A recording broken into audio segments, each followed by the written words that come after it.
Brother and Sister.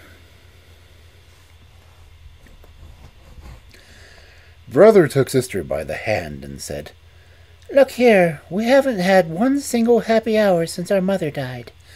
That stepmother of ours beats us regularly every day, and if we dare go near her, she kicks us away. We never get anything but hard crusts to eat. Why, the dog under the table is better off than we are. She doesn't throw him a good morsel, and then two now and then. Oh dear, if our dear old mother only knew about it. Come along, and let us go forth into the wide world together." So off they started through the woods and meadows, over hedges and ditches, and walked the whole day long. And when it rained, Sister said, "Heaven and our hearts are weeping together." Towards evening they came to a large forest, and were so tired out with hunger and their long walk, as well as all of their trouble, that they crept into a hollow tree, and soon fell asleep. Next morning, when they woke up, the sun was already high in the heavens and shining down, bright and warm, into the tree. Then said Brother, "I'm so thirsty, Sister. If I did but know where there was a little stream, I'd go and have a drink. I'd believe I hear one." He jumped up and took Sister by the hand, and off they set to hunt for the brook. Now, their cruel stepmother was in reality a witch, and she knew perfectly well that 2 children had run away. She had crept secretly after them, and had cast her spells over the streams in the forest. Presently the children found a little brook dancing and glittering over the stones, and Brother was eager to drink it, but as it rushed past, Sister heard it murmuring, "Who drinks of me will be a tiger. Who drinks of me will be a tiger." She cried out, "Oh, dear brother, pray don't drink, or you'll be turned into a wild beast and tear me into pieces."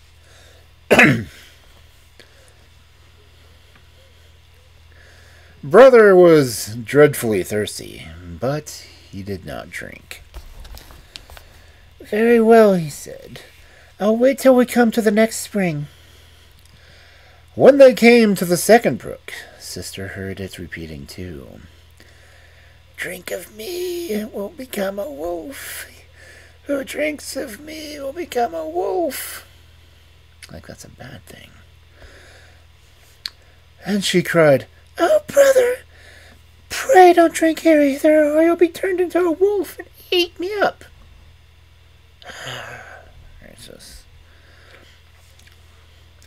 Again, Brother did not drink, but he said, "Oh, I'll wait a little longer till we reach the next stream, but then, whatever you may say, I really must drink, for I can bear this thirst no longer."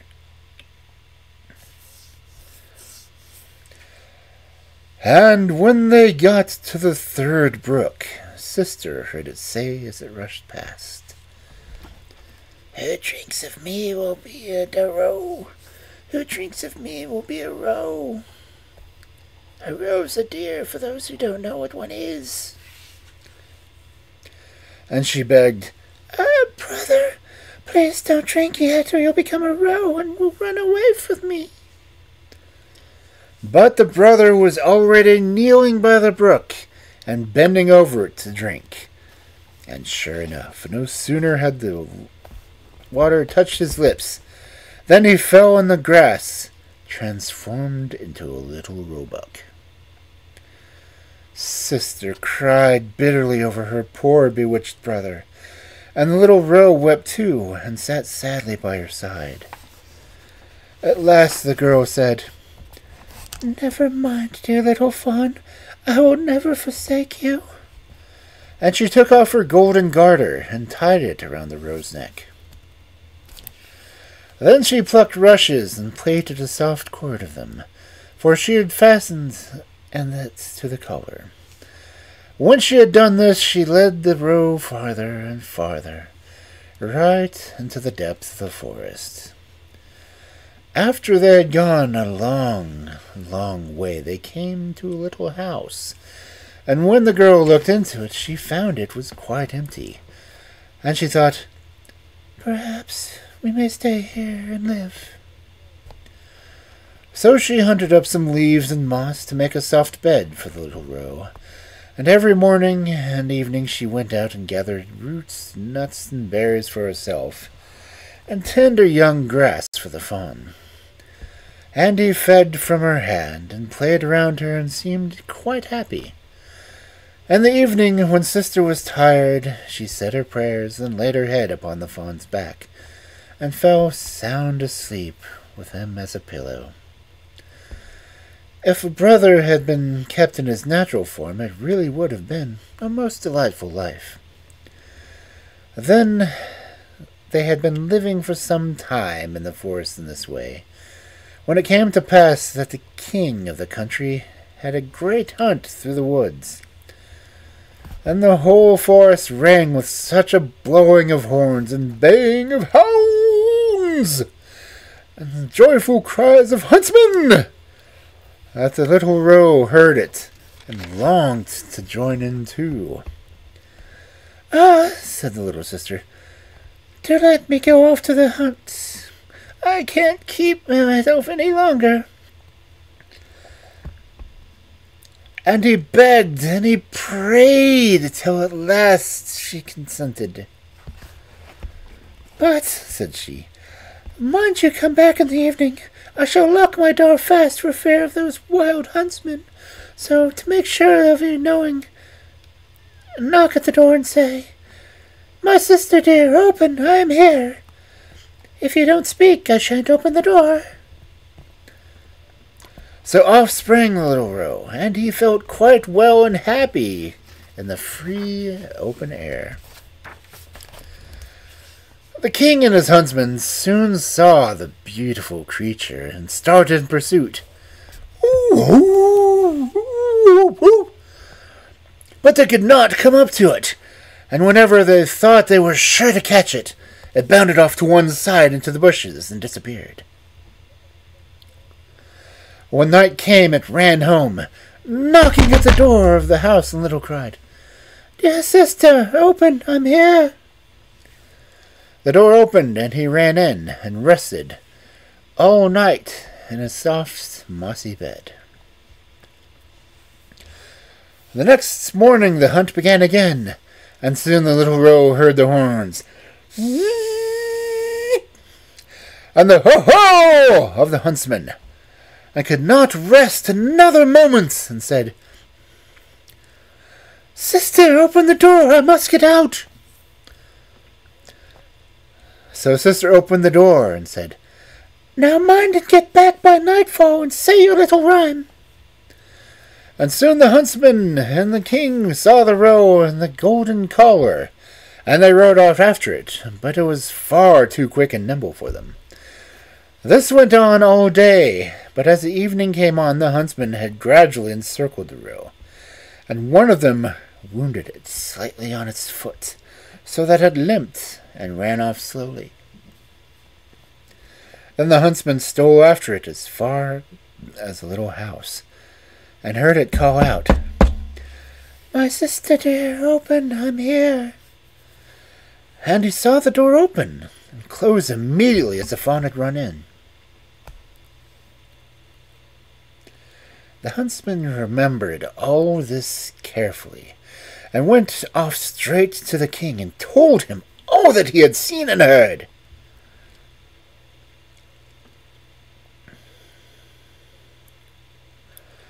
"Tomorrow we will hunt again," said the king. Poor sister was terribly frightened when she saw how her little fawn had been wounded. She washed off the blood and bound up the injured foot with herbs, and said, "Now, dear, go and lie down and rest, so that your wound may heal." The wound was really so slight that it was quite well the next day, and when the roe did not feel it at all.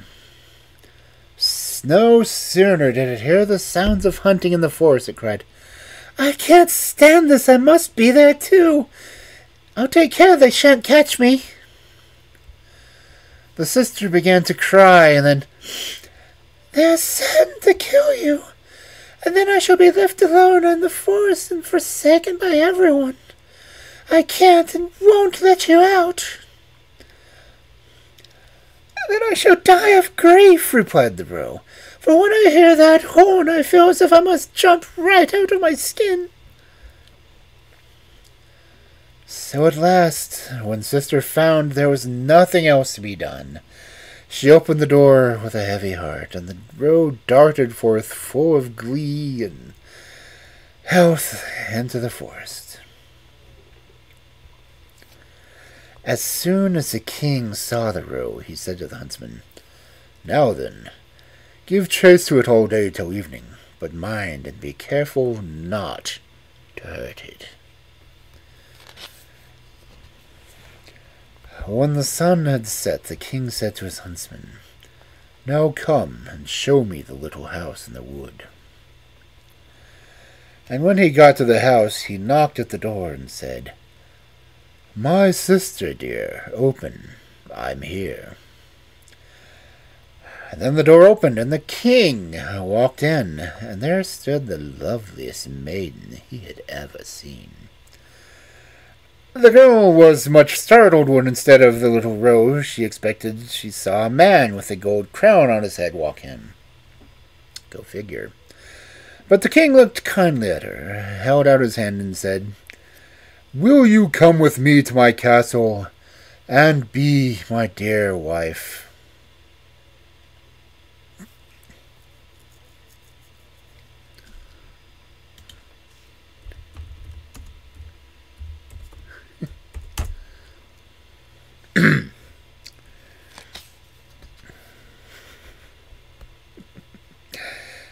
Oh, yes, replied the maiden. You must let my roe come too. I would not possibly forsake it. It shall stay with you as long as you live, and shall want for nothing, the king promised. In the meantime, the roe came bounding in, and his sister tied the rush cord once more to its collar, and took the end in her hand. So they left the little house in the forest together. The king lifted the lonely maiden on his horse and led her to his castle, where the wedding was celebrated with the greatest splendor. The roe was petted and caressed and ran about at will in the palace gardens. Now, at this time the wicked stepmother, who had been the cause of these poor children's misfortunes and trying adventures, was feeling pretty persuaded that sister had been torn to pieces by wild beasts, and the brother shot to death in the shape of a roe. When she heard how happy and prosperous they were, her heart was filled with envy and hatred. So she could think of nothing but how to bring some fresh misfortune on them. Her own daughter, who was hideous as night and only had one eye, reproached her by saying, It is I who ought to have had this good luck and been queen. Be quiet, will you? Said the old woman. When the time comes, I shall be at hand. Now, after some time, it happened one day when the king was out hunting that the queen gave birth to a beautiful little boy. The old witch thought here was a good chance for her, so she took the form of a lady-in-waiting, and, hurrying into the room where the queen had lay in her bed, called out, The bath is quite ready. It will help to make you strong again. Come, and let us be quick, for fear the water should get cold. Her daughter was at hand, too, and between them they carried the queen, who was still very weak, into the bathroom and laid her in the bath. And then they locked the door and ran away.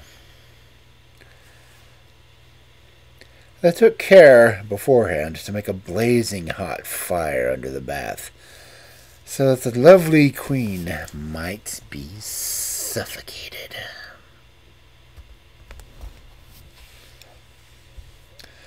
As soon as they were sure this was the case, the old queen tied a cap on her daughter's head and laid her in the queen's bed. She managed to make her figure and general appearance look like the queen's, but even her power could not restore the eye which she had lost. So she made her lie on the side with the missing eye, in order to prevent the king from noticing anything. In the evening, when the king came home and heard news of the son's birth, he was full of delight, and insisted at once on going to see his dear wife's bedside to see how she was getting on. But the old witch cried out, "Take care and keep the curtains drawn. Don't let any light on the queen's eyes. She must be kept perfectly quiet."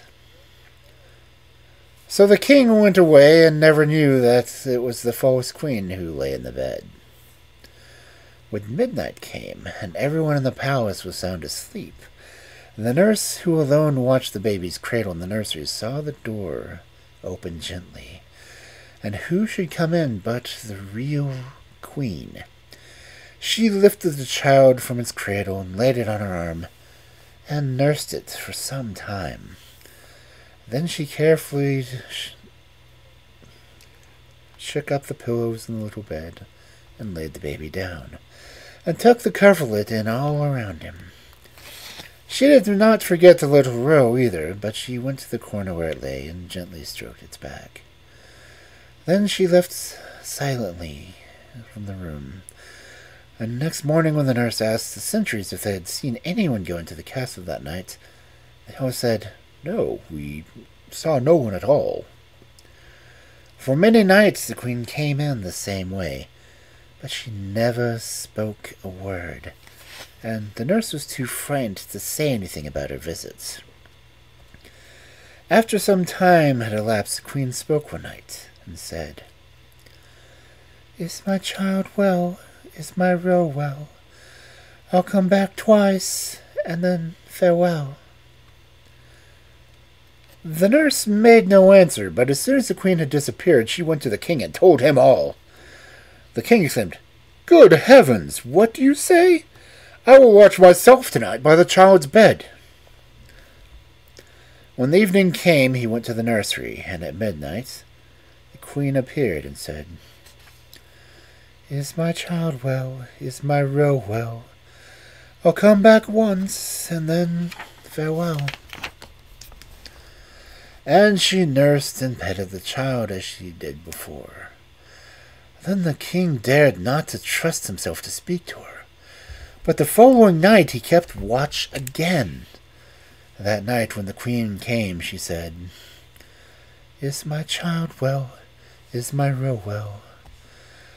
I've come this once, and now farewell."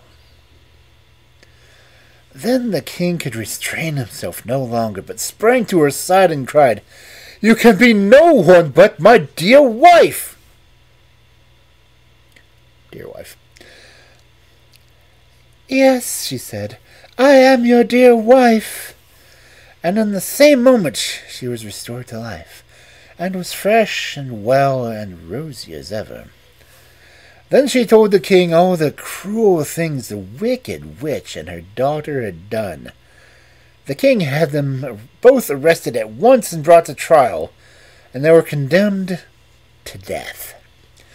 The daughter was led into the forest, where the wild beasts tore her to pieces, and the old witch was burnt at the stake.